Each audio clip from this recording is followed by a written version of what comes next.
Hi, everybody. Welcome to the podcast Redesigning Normal. I'm your host, Andrew Southern, and with me today is Hannah Hackathorn, the Regional Design Principal from Unispace. Hi, Hannah. Good morning. Hi, Andrew. Good morning. Thank you for joining us today on the podcast. I was really eager to talk to you about the kind of work that you do and the kind of work that you're doing now.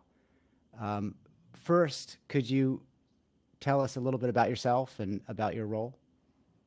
Sure. Hi, everybody. My name is Hannah Hackathorn. As Andrew mentioned, my position at Unispace is Regional Design Principal. Unispace is a design build company, a global company, and my job here is to manage our team in North America. Just a little bit about myself. I was born and raised in South Korea, where my mom had a bigger vision for a better education and shipped me off to America when I was 13. And I've attended a great fun school and gained a lot of amazing experiences uh, studying in the East Coast. But somewhere along the line, I knew that I always had a passion for creative of some sort. Um, I took a lot of different drawing classes and painting classes and etc. But one class that really stood out to me was ceramic. And I really had to get into the insight as to why, because being the, I think, professional ceramist, I guess that's the official title for the folks who do that for a living. Coming from the Asian culture, if I go back to my mother and say, "Yeah, I will be a professional potter," she'll be like, "What the hell? I sent you to America to get this amazing education." But I think fundamentally, what really that the art of creating the vessel helped me to lead to the interior design is the idea that it's a creative and excuse me, it's a fine art, but it's a functioning art and it impacts people. The way that you touch your bowl or mug or whatnot and handles. And similarly in interior design, everything we're designing is impacting an organization and down to the individual folks who's working there. So that's where, my career somewhat led to. I went to school in New York in the school called School of Visual Arts. Um, and immediately from there, just continued my career in New York for a little over 20 years. And now I'm based out of the West Coast. Amazing. How did you make the That was a jump really from short duration of the No, it's short perfect summary of recap. my life career there. How did you make the jump from the ceramics to the visual? Like, to was you went to school for ceramics at the visual arts school and then moved into, or were you already into No, interiors? great question, Andrew. So the time when I was in high school, obviously we all go through talking to your guidance counsel to figure out, well, what career, what do you want to major in, what school do you want to go to? And it was combination of my guidance counsel plus actually help of my mother. She's the one who actually said, "What about interior design?" I didn't put two and two together. All I knew was that I knew that I wouldn't go in. If I go in with no major design, knowing my personality, I knew I was just going to party. Like, Okay. it's just, I needed the focus and the vision. But it was the guide of the counseling and my mom that really helped to connect the two and two together. Why don't you try this? You're Hmm. able to explore your creativity because I was still taking fine art classes in the first year of being an interior design as a major. But I think they also mentioned that it can help you form into some of the business aspect and give it a try. What do you got to lose? And School of Visual Arts also had a lot of different amazing art programs, obviously being the art school. Um, so I just kind of leaped into it. It wasn't something that I had this in depth, but it was when I first started taking those interior design studio classes that's I really connected two and two and why I loved so much, and it just connected with me. Wow, that's awesome. And then how did you make your way to your current role at Unispace? Great question. I've been really fortunate. It's through my network and my connection. Um, it's interesting enough, my husband, whom you know, he's also interior design background as well, and he worked for this really amazing company called Studio Architecture, who I really admire their creativity and work that they do. And through them, the person who actually hired me ended up moving into the uni space, um, and asked if I can join. And the thing that I loved about the joining Unispace, it was something new. Unispace is only 11 years old company, and in the industry, there's so many history-rich architectural design firm that we compete with often. But one thing that really made me fall in love with idea of joining Unispace was that the idea of helping to build a brand together, my impact and my experience, my network can help to build a team and build a brand, especially in the East Coast in New York at the time. But it's an extremely entrepreneurial company. There's not really a set hierarchy where no idea is a bad idea. We really enforce and instill that even the youngest emerging designers, the ideas that they're coming up with, and they're incredibly brilliant. They're smart, they're poised, and having their voice being heard, no matter what ranking you are in the company title. So I really love that. On top of it, as a designer, one of the things that we hate most is a value engineer because let's admit it, designers, we all fall in love with our own design as much as we make sure the client falls in love with our ideas. But in Unispace, one thing we do better is that the value engineer design process is incorporated into part of the design. So every time we're showing client, we're actually putting the reality check into it by showing budget. And if it's over, client get to ultimately make an informed decision to say, well, I much rather have this feature, therefore I may forego this X, Y, and Z. So it becomes really collaborative process rather than very transactional. Um, Is that because you guys and are I a think, design build? yes, we have an in-house pre-con and delivery team. And also one unique thing is that we have a pretty robust strategist working extremely closely with the design.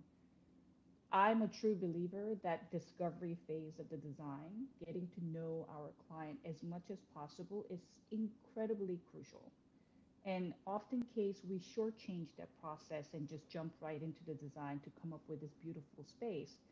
But if a beautiful space doesn't align to client culture, their brand, their vision, their business driver, then it's nothing but a pretty picture. Hmm. So it's again, it's the human interaction, it's the human centricity of the design that I value so much. And with Unispace, being in the Unispace, working closely with our strategy team and our design team working side by side with them, we're really getting in depth of understanding clients' pain points, especially now more so than ever because everybody's in this land of unknown. What do we do, right? And it's a huge challenge in our communities right now. And I love that part of hearing from clients, getting their feedback, understanding about them. And I usually, joke with our client, that's our speed dating phase. It's we are trying to cram in as much as possible and get to know about them so that we are able to create the tailor fit solution for the clients. Wow. So, with all of that as a framework, right? Yes. A year ago, right around now, suddenly there's a Mm-hmm. pandemic.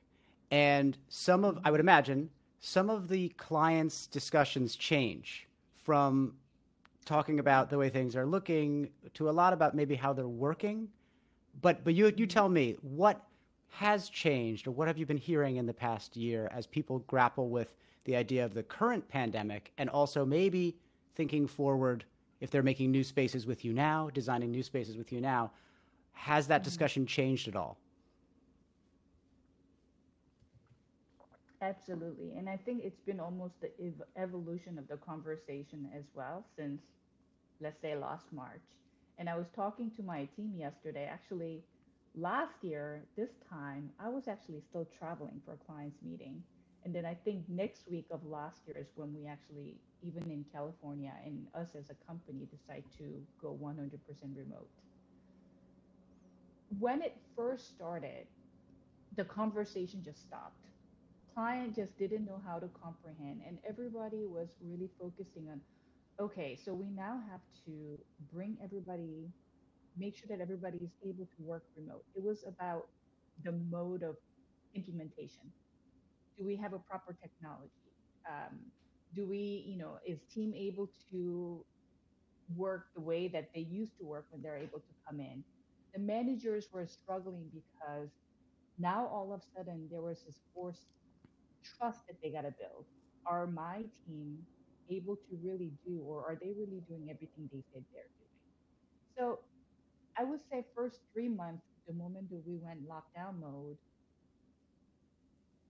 there was a bit of a sense of chaos, right? And our conversation immediately was about, I would say our conversation with the client started probably 3 months post.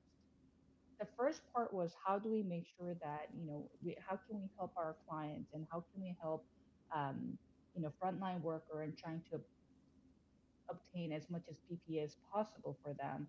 That was our initial conversation, just doing our part to help the community.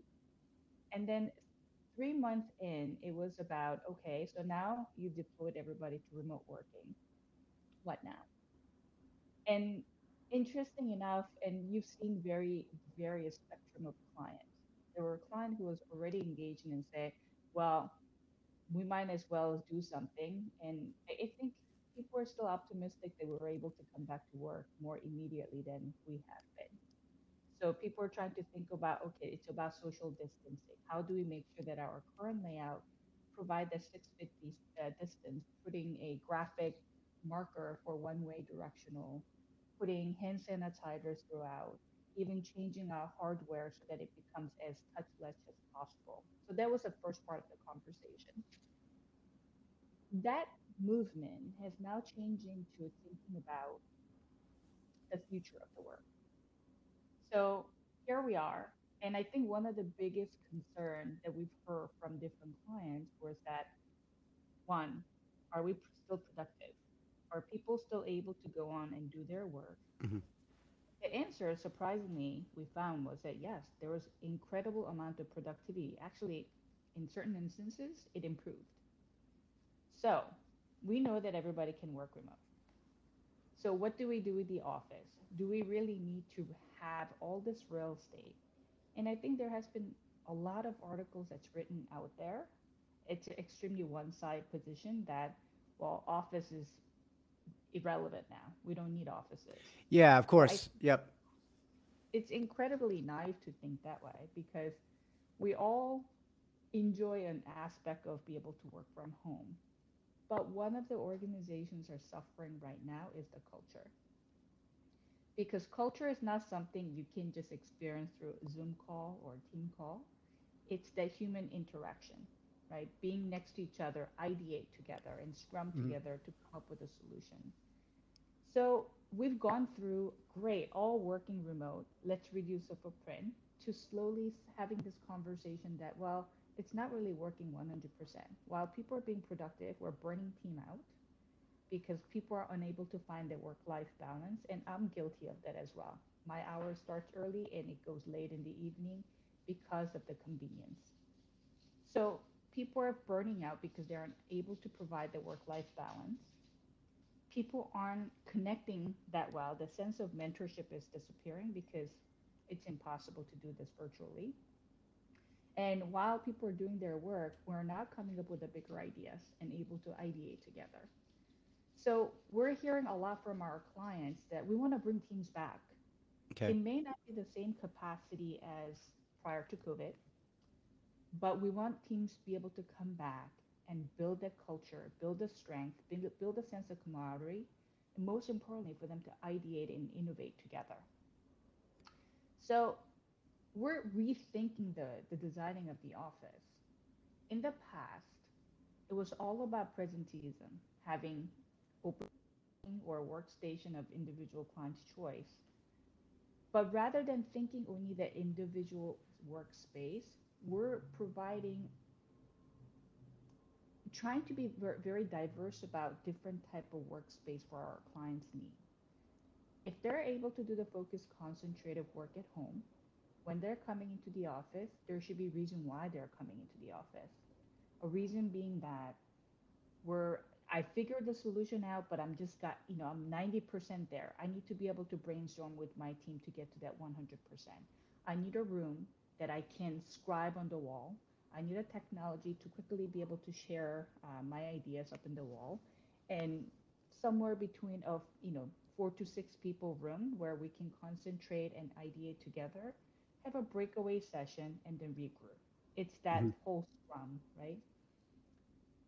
So when we and people also ask, so, well, what does it mean? How does our office actually looks like now? Does it mean that Right. we're What is moving? the layout going to be of an office in 2022?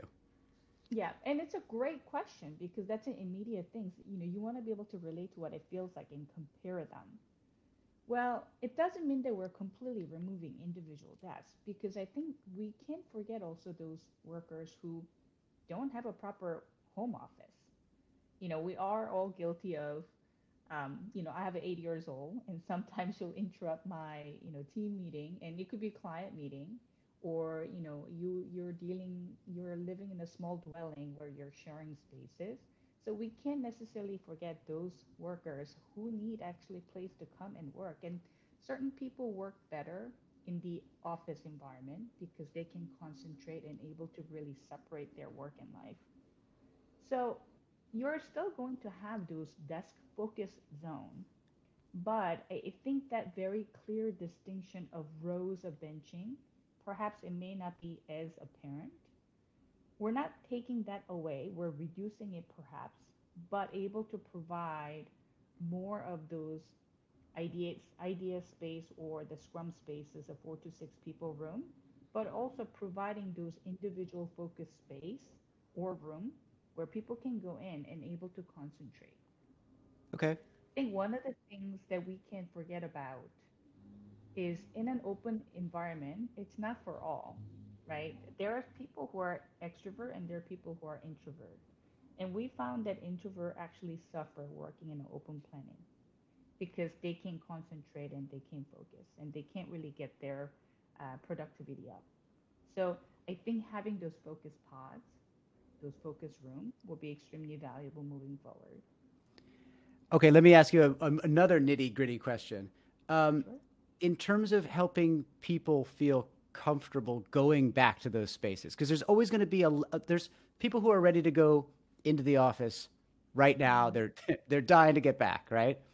Yeah. There's another band in the middle that is sort of like kind of they could take it or leave it. They're happy to go back when they have to. And then there's a band at the bottom of people who, excuse me, are, I don't want to say, sort of traumatized by the whole Yeah. pandemic, right? And it's going to take them a bit longer to sort of come back out of their shell. Maybe they'll be the last to take their mask off.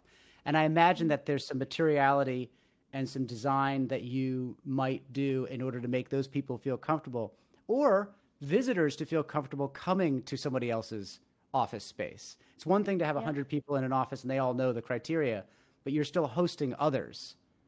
So, in that, have you been thinking yet about the materials that you touch, or the processes that you enter the building, that would make people feel comfortable? Yep, and it's a great point, Andrew. And it's two parts, as you said. One is a physical modification, implementing whether it's touchless entry, that automatic, door opener, or even elbow operated door, some of those physical changes of the space, even incorporating, UV filter light under cabinet light, so they're able to sanitize the space. And I think there's definitely some conversation about, well, how harmful is it? And I think it's a safe spectrum of the UV that helps to be able to disinfect, incorporating materials like copper into it so that it has a natural antibacterial agent in it. Um, and I think, look, I think the design in the past about was density. By open planning, provided more density, therefore you can get more body in. One thing this pandemic is impacting now is giving people some breathing spaces. Um, not it's not necessary because of we know that people are able to work remote. It's not about jamming bodies in. It's about providing sufficient amount of spaces where people have those variety of space type where they can go to. So naturally, it creates a little more circulation and air between, let's say a desk to pods or whatever they may be. So those are the some of the immediate. And we can't forget hospitality, right? Because when people do, if we're bringing people back, we better make sure that how do we entice people back? Hmm. The office has to have what we call cool factor. It's a place where they should want to be in. It's a place where, just like if people choose to go work in a coffee shop or people choose to go work in a hotel lobby because it feels inviting, it feels that sense of hospitality and there's warmness and, all of that. We need to be able to implement that into the office culture to bring our team back and entice our team back, along with all the technology upgrades and so on and so forth. Um, Wow. the second really part to that is an etiquette, and it's an etiquette for internal and as well as an external. So what we're seeing more and more now is that idea of transactional receptionist with a proper technology upgrade that's somewhat disappearing. So when clients are coming in or when employees are coming in, they're able to sign their declaration for, you know, the wellness check before they enter the building. But for clients, what we're seeing more is that now night before you may receive a QR code to bypass all the security so you don't have to go wait in the elevator lobby or main building to show your ID, wait there for somebody to validate and give you the little, sticky that you got to stick it onto yourself, right? Right. All But of that stuff was like 2019. I'm very familiar with that from having worked a lot in technology right, in New York City. So you're saying that like exactly. there's a desire to kind of like bypass that old school way of doing it. Exactly. And I think it's a lot, even landlords are looking to upgrade their technology systems as well for security as well as even elevator. Mhm. So, like I said, you may, if you're a visitor, you fill out this form and you may receive a QR code. And that QR code already pre-register you and bypass all the security so that when you walk into the building and you use the QR code to access the floor you need to get to, which you already have a security clearance to get up to that floor. Right. When you're in the door, automatic door, right? It automatically lets you in. And then there's an iPad for you to check in to notify a visitor, the staff that you're there to visit. So it takes away some of that very transactional, that extra touch step. But within that zone, we can forget and we can forego the welcoming experience and hospitality experience. So clients are really looking at more of a concierge concept, somebody who's there to help them and assist them, Mhm. but not necessarily for them to just transaction. Um, Internally, it's about putting the proper messages that are out there, their cleaning protocol, the etiquette. Since that we're now sharing mode of the workspace, whether it's a desk or a room or whatever, having the PPE readily available where people can wipe down, and taking that concept away from my space to we space. We're all in this together. And also making sure that you have a pretty robust cleaning crew that comes in and sanitize and clean and be, sharing that information with your team as well. So everybody has that perception of security or Mhm. sense of security. Um, we talk about HEPA filter, right? For home. I think we're now, obviously the airplane, they're using it as well. And I think in commercial world, it's not as um, how do I say it? It's not as apparent, but I think people are much more cognizant now You're right. with even tapping into mechanical system to ensure that we're providing proper air circulation and clean air circulation, Hmm. and even incorporating biophilia because they also naturally can give back that healthy oxygen or clean oxygen. Um, so that's that part, but as well as again the sense of welcome and sense of wellness. So I was thinking about this just to jump on what you just said. If I'm a client coming to you now, and clearly right now, early March, things are early March 2021. Things seem to be looking better. There's a vaccination program. Like it looks as though at some point we'll be out of this, right? And things will be moving into this sort of augmented version of normal. If I'm a Mm-hmm. customer that comes to you now to build a sort of ground up property, my headquarters, let's say, I would imagine that there is there is a discussion about massing or spaces, of course, materiality, all the stuff we talked about, and also there's like new line items for like increased HVAC circulation. Like there's actually new conversations that have to be had with customers now. Is that a fair thing to say? I think that's incredibly fair thing to say. And even, existing building owner, they feel the pressure to be able to, or they feel the pressure to upgrade their system to be able to compete with other landlords, whether it's an Okay. elevator system, whether it's a mechanical system. Even earlier, some of the conversation was that some certain building, they even have a telehealth, places in pods or whatnot that their employee or their tenant can access to. But, everybody's looking to how do we compete with each other then? If one's upgrading, the ones that are not, they feel the pressure because they're no longer marketable in the industry. So I think the new building, it's definitely going to incorporate and tap into technology to assist us. I think the automatic door, that was a premium, whereas it may embed it into more of a norm, Hmm. right?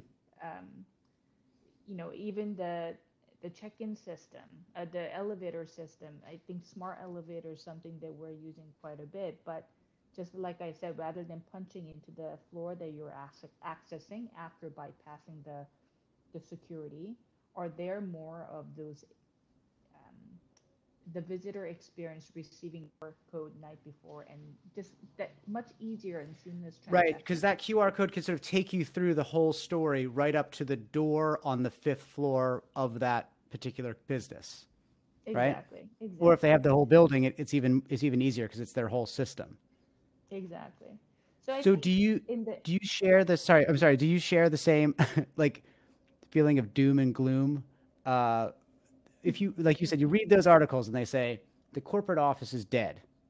Everyone's gonna like so and so want this company wants everyone to be able to work from home forever. I think it was Mhm. Spotify or somebody, that makes a big headline. On the ground, speaking with customers, are you hearing that same thing? Or are people saying, what are they saying?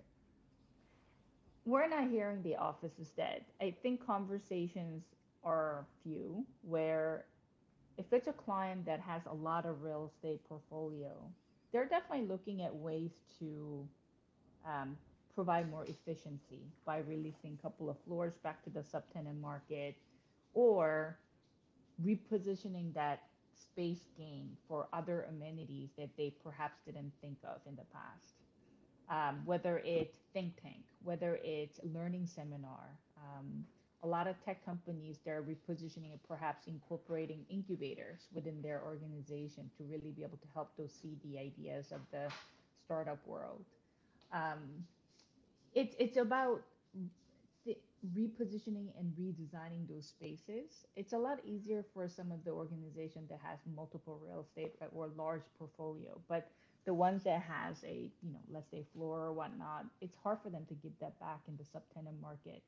Also, subtenant market right now is so saturated because everybody immediately, CFO of the world is like, well, if I don't have a body, butts in seat, shave 50% off of your real estate or 40% off of the real estate. So Hmm. we've been doing a lot of business case studies for our clients to say, okay, in the future, knowing these are the ratio of the folks, how many days that they're coming into the office, given that we can plan for X, Y, and Z, therefore you may be able to give back a floor or a floor and a half. Or take that back, perhaps reduce the footprint in your main hub area in the city, but looking at more of a hub and spokes model. If people are working remote, why not invest a smaller real estate into the spokes, whether it's a co-working or even taking a smaller footprint in suburban area where Hmm. real estate is a little bit more cost effective, where your team don't necessarily have to commute into the city, and they're able to tap into those and be able to ideate together or able to utilize it as their office that Right. rather than going into the city. So there's just a lot of different ideas. Nobody has this perfect crystal ball at the moment. We're testing different concepts and different ideas. Um, but one word that always comes up in almost every single client's conversation is flexibility. Because everybody's thinking, well, this is our world now, 2021 of March.